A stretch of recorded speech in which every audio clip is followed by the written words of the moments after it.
All right, let's answer this with a little bit too much information.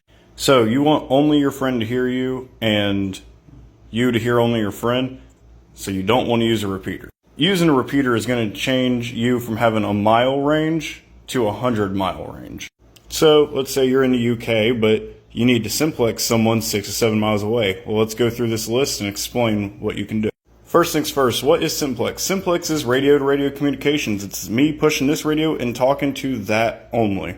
Keep in mind, everybody can hear you within that area. There is no such thing as a private line of communication in ham or GMRS radio. Why use simplex over repeaters? Well, it decreases the amount of coverage you have, making it to where only you and your friend can hear each other, instead of having, 30 people listening into your conversation. Why you may need more power? Well, see, you were talking about simplexing 6 or 7 miles away, but if you don't have good line of sight, you're going to need a lot of power.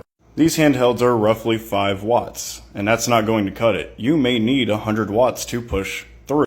See, without an external antenna, it's just going to hit whatever you're obstructing, and it's not going to go through. Same with this, not going through. But if you have an external antenna, it may be able to reach over. That's why you have line of sight. Or, if you have a 5-watt handheld, it may not be able to go through a forest, but a 100-watt mobile unit may be able to. Same goes with urban areas. So to get your full 100 watts, you're going to need to hook it up to your car battery, and you're going to need to get all 100 watts to push through your area. Otherwise, your transmission come out warped or staticky. And in the other comment, you said that you were looking for a handheld mostly. Well, what's your options for a handheld? The HYS 25-watt handheld is your best choice. Think about it like this. If there's a forest over here and you have a 5-watt handheld, it may not go through that forest. Your 25-watt handheld may go through the forest, but it's going to come out a little bit more staticky than the 100-watt will.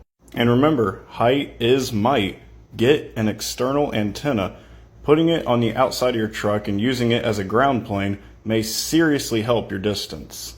Think about it. If 2 people are standing at the base of this area trying to talk to each other, this area, building, mountain, whatever it is, and it happens to be, will be blocking that signal. Get some distance in between you, get an external antenna, and whatever it is, that signal may reach over. Remember, you could be 100 miles away, and if your line of sight and pointed the right way, you're going to hear them. But in a heavy city area, specifically like in parts of the UK, you're going to want something seriously heavy, like a 100-watter. But if you want something really heavy duty for a handheld, get the HYS 25-watt handheld and find a frequency that works for you and your friend to both talk on and receive.